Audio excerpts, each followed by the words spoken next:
Hello friends, आइए अपने इस वीडियो सेशन में ह्यूमन राइट्स के महत्वपूर्ण टॉपिक पर हम बात करेंगे, जो कि महिलाओं और बच्चों के अधिकार तथा संविधान के भाग 4 राज्य के नीति निर्देशक तत्व पर बात करते हैं।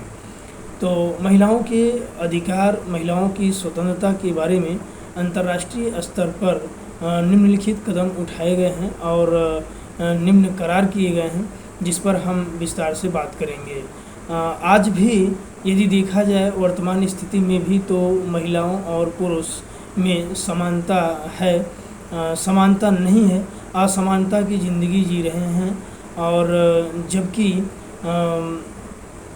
वर्तमान समय यानी 21वीं सदी के न्यायोचित और जनतांत्रिक समाज के निर्माण के लिए सभी के लिए या सभी को समान अवसर प्रदान किया जाना चाहिए या अवसर की समानता अनिवार्य है। महिलाओं और पुरुष में जो असमानता है, इसका मुख्य रूप से जो कारण है वो है शासकीय और निजी व्यवहार तथा विधि और संस्थाएं रही हैं। तो इन असमानता को दूर करने के लिए सबसे महत्वपूर्ण बात यह है कि महिलाओं और पुरुष में जो असमानता है, जो भेदभाव है, उसको समाप्त किया जाए। समता, विकास और शांति पर आधारित समाज के लिए यह आवश्यक है कि महिलाओं का सर्वांगीण विकास किया जाए। महिलाओं के साथ भेदभाव दूर करने के लिए तथा उनके साथ उचित बर्ताव करने के लिए अंतर्राष्ट्रीय स्तर पर निम्नलिखित करार किए गए हैं, जो निम्नवत हैं। तो आइए हम इन करार पर बात करते हैं। पहला करार जो है वो है अंतर्राष्ट्रीय श्रम संस्था। अंतर्राष्ट्रीय श्रम संस्था द्वारा पुरुषों एवं महिला कर्मकारों के समान कार्य के लिए समान वेतन अभिसमय 1951। ये आपका जो पहला करार है 1951 में, इसमें यह करार किया गया कि महिला और पुरुष दोनों के समान कार्य के लिए समान वेतन की व्यवस्था की जाए। और जो आपका दूसरा करार है, दूसरे करार में दूसरा करार है आपका नियोजन तथा उपजीविका से संबंधित भेदभाव पर अभिसमय। नियोजन तथा उपजीविका से संबंधित भेदभाव पर अभिसमय जो बना, ये 1960 में बना। ये दूसरा अभिसमय है। और जो तीसरा जो अभिसमय रहा, तीसरा जो घोषणा है वो है महिलाओं के विरुद्ध भेदभाव की समाप्ति पर घोषणा 1967। तो यह एक प्रकार का अनाउंसमेंट है, एक प्रकार का डिक्लेरेशन है जो 1967 में पास किया गया। महिलाओं की जो स्थिति भारत में रही है उस पर हम बात करेंगे। तो महिलाओं की स्थिति को सुधारने के लिए, उसमें स्थायित्व प्रदान करने के लिए, स्थायित्व लाने के लिए समय समय पर भारत सरकार और न्यायालयों द्वारा उचित कदम उठाया जाता रहा है। तो आइए हम संविधान के कुछ विशेष प्रावधान के बारे में बात करते हैं। जैसे संविधान के भाग 3 के अनुच्छेद 15 का खंड 3 और अनुच्छेद 15 का खंड 1 और 2, इनके अनुसार राज्य महिलाओं और बालकों के लिए विशेष उपबंध की व्यवस्था कर सकता है। और अनुच्छेद 39 के 6 में, 39 का जो 6 है, खंड 6 से छाता वाला 6 है, पुरुषों और स्त्रियों के लिए समान कार्य के लिए समान वेतन का प्रावधान किया गया है।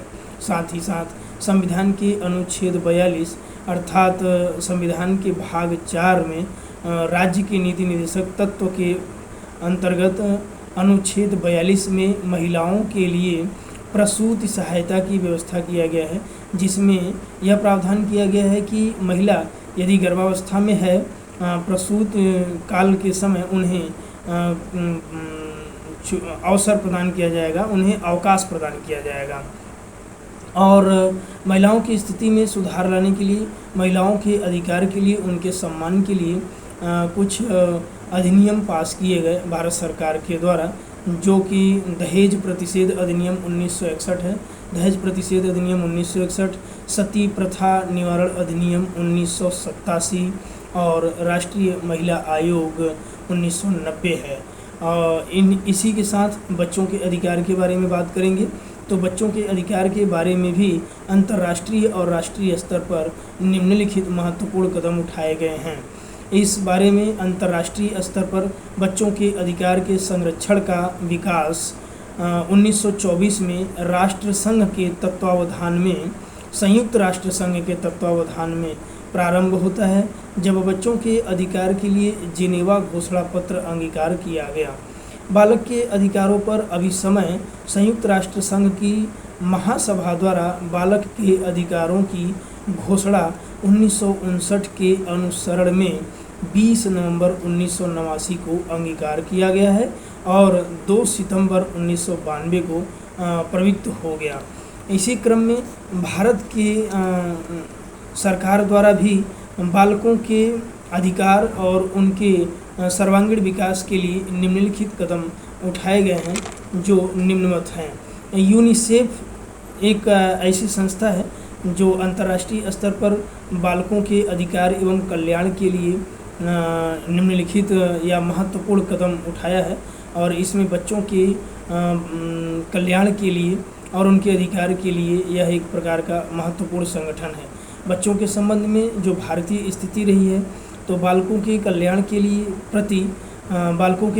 के प्रति भारत की प्रतिबद्धता सांविधिक प्रावधानों में परिलक्षित होती है। जो भारत सरकार है या हमारे यहाँ की जो न्याय व्यवस्था है उनकी जो प्रतिबद्धता है वो संविधान में परिलक्षित होता है।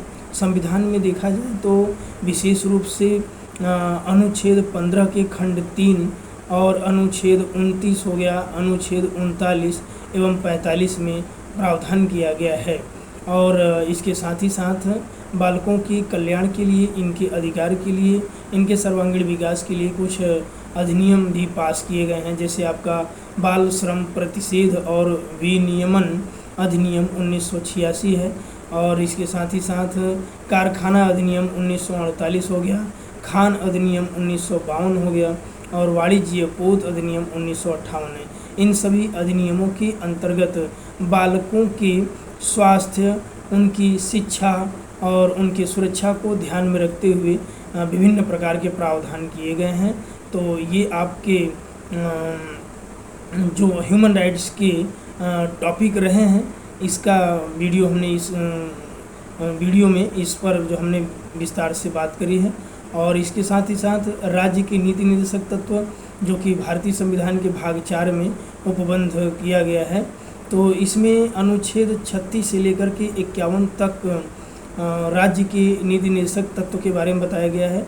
इसमें कुछ कर्तव्य निर्धारित किए गए हैं जो कि राज्य को अधिरोपित किया जाता है और यह बताया जाता है कि राज्य का यह कर्तव्य होता है कि वह अपने राज्य के सभी नागरिकों के लिए ये सभी कदम उठाए और अपने कर्तव्य का पालन करें। जैसे अनुच्छेद 39 क में निःशुल्क विधिक सहायता प्रदान करने का प्रावधान किया गया है। तो इसमें यह बताया गया है कि राज्य का यह दायित्व होता है कि वह किसी भी गरीब नागरिक के लिए जो कि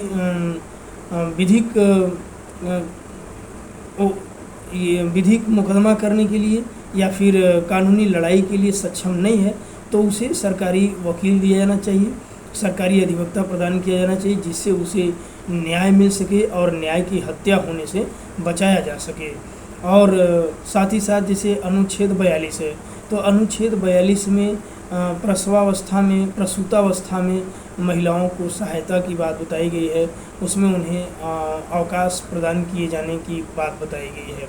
तो ये दोस्तों ये हमारा एक छोटा सा वीडियो सेशन था जिसमें हमने ह्यूमन राइट्स की सभी महत्वपूर्ण बिंदुओं पर प्रकाश डाला है और हम उम्मीद करते हैं कि आप सभी का एग्ज़ाम अच्छा हो रहा होगा और इस वीडियो को देखेंगे आपको निश्चित रूप से परीक्षा से संबंधित जो प्रश्न होते हैं उसमें सहयोग प्राप्त होगा। और थैंक यू सो मच। आप हमारी वीडियो को देखिए, लाइक करिए, सब्सक्राइब करिए। धन्यवाद।